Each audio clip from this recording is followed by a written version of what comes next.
오래전부터 죽음은 인류에게 두려움의 대상으로 여겨졌습니다.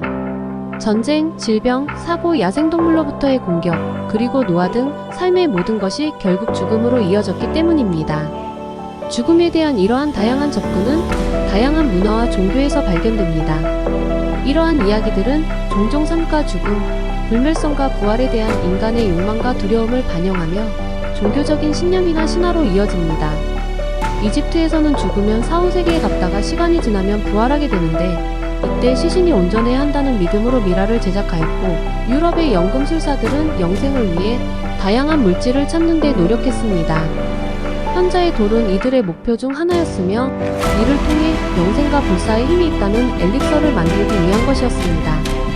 그리스 신화에서는 신들의 음유인 넥타르가, 인도 신화에는 암리타가 존재하며 진시황의 불로초에 대한 일화 또한 많이 알려져 있습니다. 힌두교와 불교의 윤회 사상이나 기독교의 사후세계의 영생을 얻는다는 종교적 이념의 영생과 엘릭서, 넥타르, 불로초 또는 부활의 미라 등은 물질적인 효과로 불사의 능력을 얻을 수 있다는 이념으로 크게 두 가지로 나눌 수 있습니다. 종교적 영생은 세상의 모든 만민에게 적용되는 이야기였지만 후자의 경우는 특정 권력자들에게 해당하는 이야기입니다. 많은 역사의 왕족과 권력가들은 본인의 죽음을 회피하고 영원한 권력을 가지기를 원했기에 꿈에 물약인 엘릭서와 불로초 등이 탄생하게 되었습니다. 그러나 특정 권력가가 아닌 일반의 모든 만민에게도 불사의 능력에 대한 열망을 꿈꾸게 한 시대가 있었습니다. 중국의 위진남북조 시대의 이야기입니다.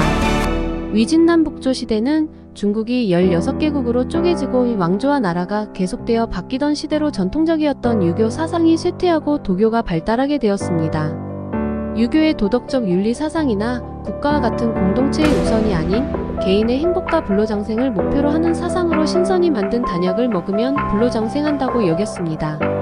단약의 단은 붉은색이라는 뜻으로 예로부터 피는 생명과 깊은 연관이 있었으며 붉은색이라는 뜻 이외에도 불로불사의 의미 또한 가지고 있었습니다. 도교의 학자 중 가롱이 있었는데 가롱 또한 불멸의 영약에 관심이 많았습니다. 가롱은 속세를 떠나 동굴에 살면서 수은을 주재료로 단약을 만들었습니다. 자연에서 수은은 유황의 화합물인 황화수은이라 불리는 붉은색의 고체인 진사로 발견됩니다. 진사를 고온으로 가열하면 순수한 수은이 되는데 이 수은에 다시 유황을 섞으면 붉은색 진사가 됩니다. 진시황의 무덤을 수은의 강으로 덮었다는 내용이 있듯 중국 또한 수은을 신비의 액체로 여겼으며 그 수은이 생명을 뜻하는 붉은색의 진사로 바뀌는 모습에 가롱은 단약을 만들 때 이 진사를 사용하게 됩니다. 수은으로 인해 죽은 후 부패하지 않는 가롱의 시신을 보고 사람들은 그가 신선이 되었다고 생각하였고 단약이 효험이 있다고 세상에 알려지며 동진의 황제 사마비는 신하들의 만류에도 곡식을 끊고 단약만을 복용하다가 24살의 나이에 죽고 말았습니다. 각 나라의 황제들 또한 단약에 중독되었는데 태종, 한종, 북종, 경종, 무종, 선종 등 최소 6명의 황제가 단약에 의해서 죽었습니다. 이 시대의 황제만이 아닌 재력 가문 혹은 학자와 일반인들까지 모두 단약 복용과 제작에 심취해 있었습니다. 현재는 그 제작법이 전해져 내려오진 않았지만 동진시대 서해가 왕이지의 가족묘에서 수은 60.9%, 유황식 3%가 함유된 단약을 발견하였습니다. 신동본초경은 현존하는 중국에서 가장 오래된 전문 본초학서로 120개의 중약 중 하나로 환자의 상태에 따라 주의하며 적절하게 복용해야 하는 약으로 수은을 분류하고 있습니다. 오늘날에는 위험한 독성물질로 알려진 수은이지만 새로 발견되어 개발된 신물질로 만든 건강보조식품에 열광하는 현대인들의 모습과 다르지 않았을 것입니다.